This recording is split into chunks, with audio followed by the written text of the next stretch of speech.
Hi friends, welcome back to my channel. இப்போ நம்ம செய்ய போகிறது சன்னா மசாலா. சன்னா மசாலா எப்படி செய்யுதுன்னு பார்ப்போம். சன்னாவை ஒரு 6 மணி நேரம் ஊற வச்சு அது குக்கரில் இந்த சன்னாவை போட்டு ஒரு 4 to 5 விசில் வர வரைக்கும் வேக வச்சு எடுத்துக்கோங்க.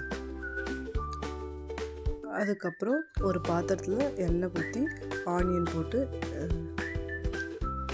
ஜிஞ்சர் கார்லிக் போட்டு 1 table spoon chilli powder, 1 table spoon சீரகத்தூள், 2 டேபிள் ஸ்பூன் மல்லித்தூள், 1/4 ஸ்பூன் மஞ்சள் தூள், 1 table spoon garam masala powder, இது எல்லாமே சேர்த்து வதக்குங்க. இது கொஞ்சம் கருகிடுற மாதிரி ஆகும், அதனால் லைட்டாக தண்ணி ஊற்றிக்கோங்க. ஒரு 1/4 டம்ளர் தண்ணி ஊற்றி அதுக்கப்புறம் வதக்குங்க.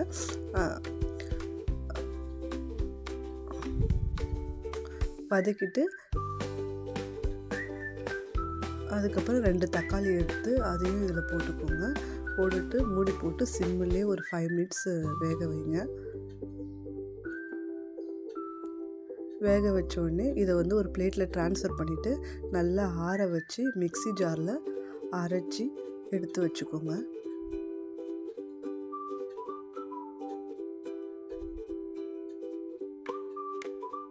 அதுக்கப்புறம் ஒரு பேனில் ஆயில் போட்டு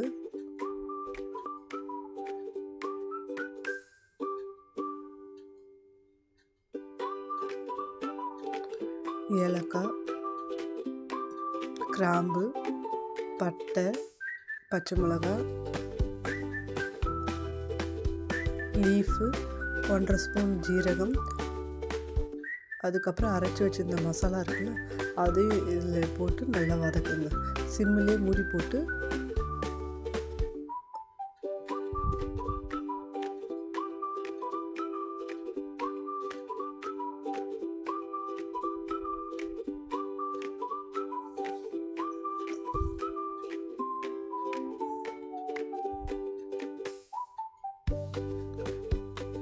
அப்புறம் நம்ம வேக வச்சிருந்த சன்னா இருக்குல்ல, அந்த சன்னா தண்ணியோடு இதில் மிக்ஸ் பண்ணணும். நான் பாதி சன்னா தான் இதில் மிக்ஸ் பண்ணியிருக்கிறேன், மீதி பாதி எடுத்து வச்சுருக்கிறேன். அதை நல்லா அந்த பாதி சன்னா நல்லா ஒரு டம்ளர்லேயோ இதுலேயோ நல்லா மசிச்சு இந்த மாதிரி நல்லா மசிச்சுட்டு இதையும் எடுத்து அதில் போட்டுடணும். ஏன் இப்படி பண்ணுறேன்னா சில பசங்க சன்னா சாப்பிட மாட்டாங்க, சில பேர் சாப்பிடுவாங்க. இந்தமாரி அரைச்சி போட்டால் அதுலேயே அந்த கிரேவிலேயே அவங்க சாப்பிட்ட மாரியே ஆகிடும்.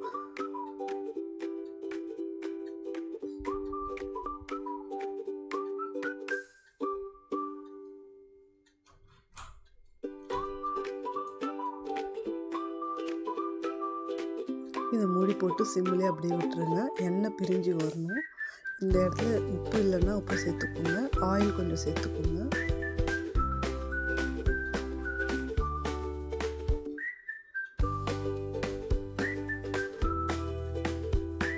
பாருங்கள், எண்ணெய் நல்லா பிரிஞ்சு வந்துடுச்சு.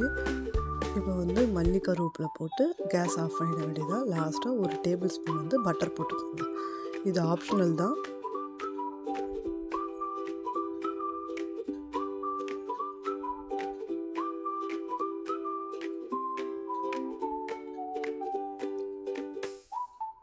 இப்போ சுவையான சன்னா மசாலா ரெடி ஆயிடுச்சு.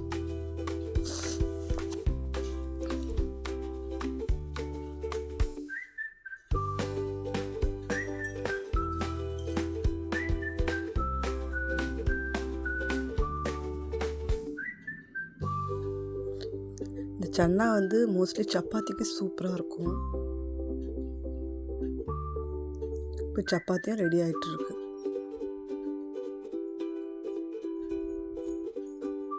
சுவையான சப்பாத்தி சன்னா ரெடி ஆகிடுது. டேஸ்ட் பண்ணி பாருங்கள். Please subscribe my channel.